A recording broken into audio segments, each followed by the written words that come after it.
بسم اللہ الرحمن الرحیم۔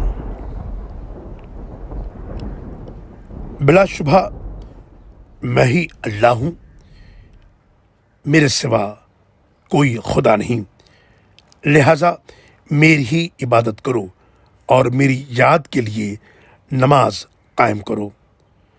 قیامت یقیناً آنے والی ہے، میں اسے خفیہ کرنے والا ہوں تاکہ ہر شخص اپنی جد و جہد کا بدلہ پائے۔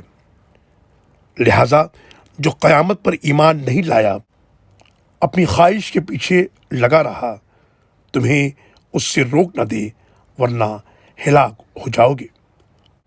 سورہ طٰہٰ آیت نمبر 14 سے لے کر 16 تک۔ اللہ اکبر اللہ اکبر۔